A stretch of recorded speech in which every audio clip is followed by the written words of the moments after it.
Back on the elf continent, Sasha happily rides home in her carriage, still excited from her recent meeting with Michael. She thinks she couldn't have asked for a better fiancé. Her maid shares her joy, already imagining Sasha's future wedding. Embarrassed, Sasha mentions that the ceremony is still far off, but the maid insists she should start preparing anyway. Suddenly, the carriage jerks to a stop. A frail human man has dropped his load, and his furious elf master lashes him for being too slow. Watching the scene, Sasha mutters that humans are completely useless. At that moment, she notices a familiar figure walking into a dark alley. Light.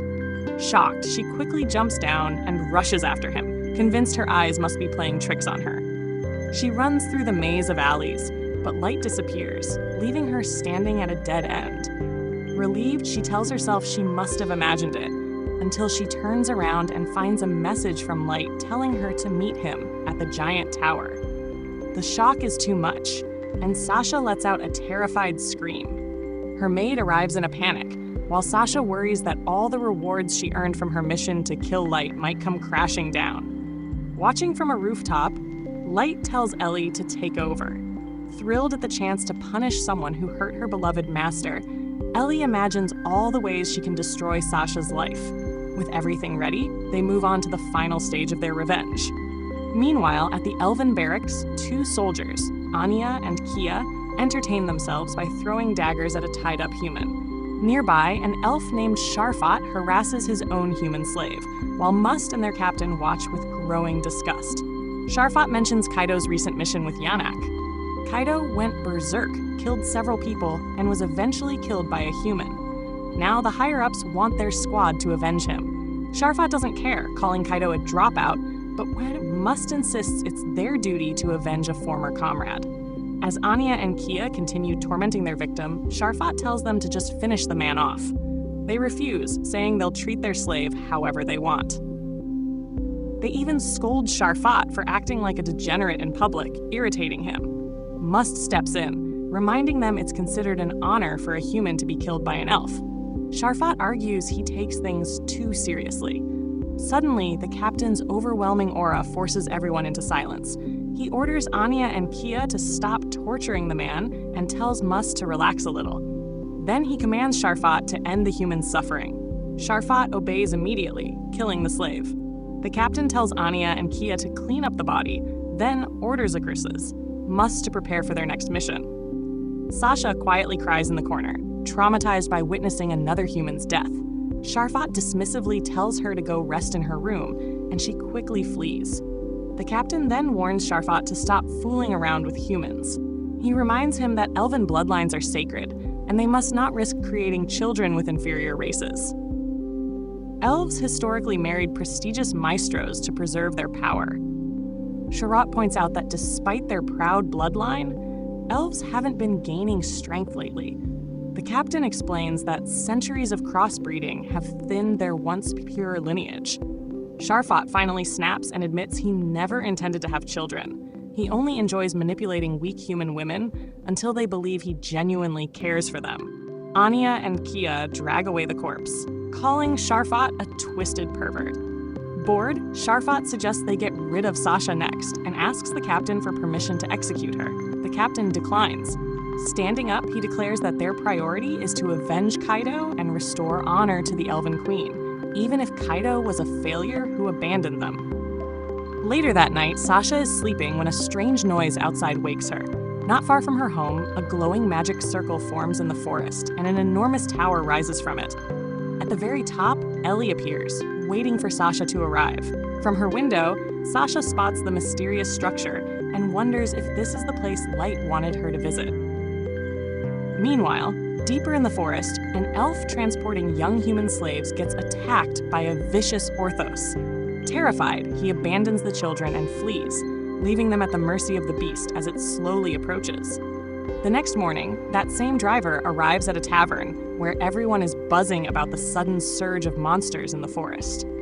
Some speculate that the creatures might be spawning from the new tower, but others point out that the Queendom doesn't have enough personnel to even investigate it. Across the city, officials begin posting bounties for any information related to the mysterious tower.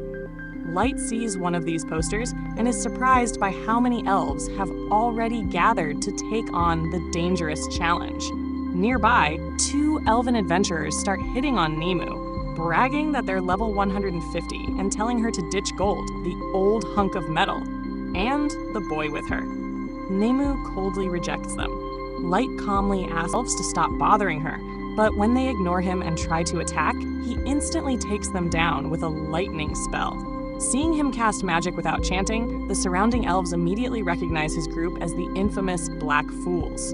The crowd backs off, and Light walks away with his party, fully aware that rumors about their presence will spread quickly. While traveling, he hopes Aayuki is managing her part of the plan well. Elsewhere in the forest, a squad of elves drags a chained girl ahead of them as they search for clues about the tower. One elf worries about monsters, but another reassures him they'll just sacrifice the girl as bait if anything goes wrong. Exhausted, she collapses for a moment, but her master threatens violence, forcing her back to her feet. As the elf continues boasting about human inferiority, a drop of saliva lands on his hand. Confused, he looks up, only to have a massive orthos crush his skull instantly. The remaining elves freeze as the monster lifts their companion's corpse like a toy. In seconds, it kills them too and turns toward the frightened girl. She braces for death, but the creature simply sniffs her and walks away. Before she can process her luck, a group of thugs appears. She assumes her situation is about to get worse, but instead, they gently pour healing potion on her wounds. Confused, she wonders why strangers would save someone like her. They begin planning new clothes, food, and a walking stick for her before their leader reports to Aayuki, who is resting atop the massive tower that they've rescued another person. Ellie checks on Aayuki's status and asks how her mission is going. She wonders whether it's overwhelming for Aayuki to control so many monsters patrolling the forest, but the cat girl insists she's fine. Ellie then asks if she's also prepared to deal with any intruders who might interfere with their plan. Aayuki tells Ellie that she's handling things just fine, but Ellie can't help second-guessing her. She worries Light has placed too much responsibility on one person. Controlling an entire forest of monsters is dangerous. One mistake could cost an innocent life, but Aayuki insists she's overthinking it. Ellie then asks a deeper question. Are they really meant to just follow Light blindly, like puppets? Aayuki answers without hesitation. That's exactly their role. No matter what happens, they must obey their master. Ellie argues that Aayuki is taking it too far, treating herself like a pet instead of a person. Aayuki becomes furious and threatens to kill Ellie for doubting Light's plan. Ellie stands firm, unfazed, and asks if Aayuki truly thinks she can defeat her.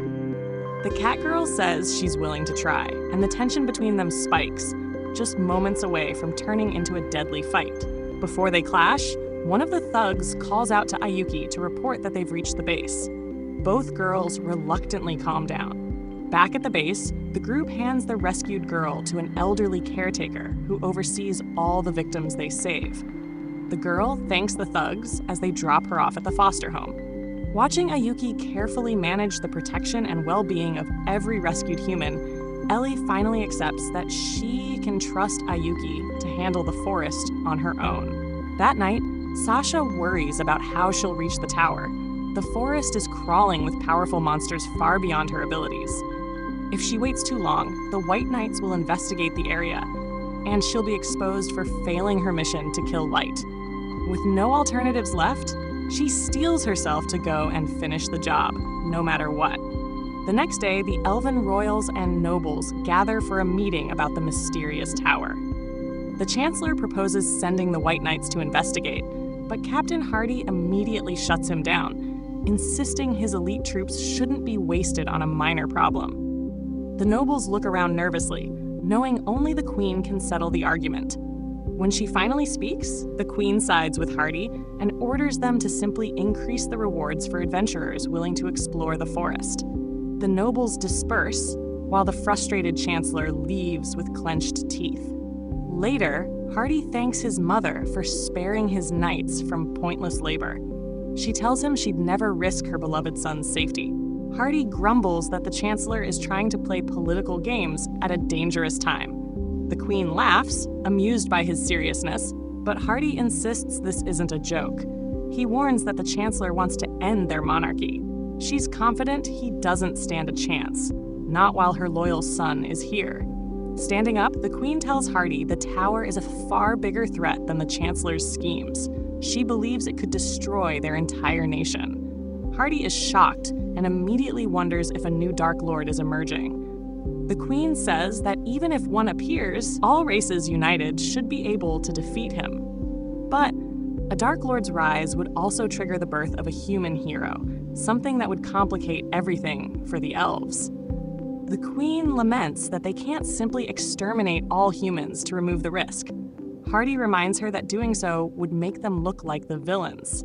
He adds that if a human hero appears with power rivaling a maestro, the elves will either have to eye with or eliminate them. The word maestro makes Hardy recall Light, the rumored human maestro from years ago. The Queen dismisses it, saying that man was eliminated because he lacked true strength. Hardy starts to leave, thinking bitterly that all humans deserve to be wiped out for threatening his race. Meanwhile, back in the Elven city, Light's party walks through town. They spot the two adventurers from earlier staring at them with hostility. Nimue and Gold wonder if they'll try something again. Suddenly, Sasha appears behind them, catching a glimpse of Light's face. She calls out to him. Nimue and Gold prepare for battle, but Light tells them to stand down. Sasha approaches him and demands he remove his mask.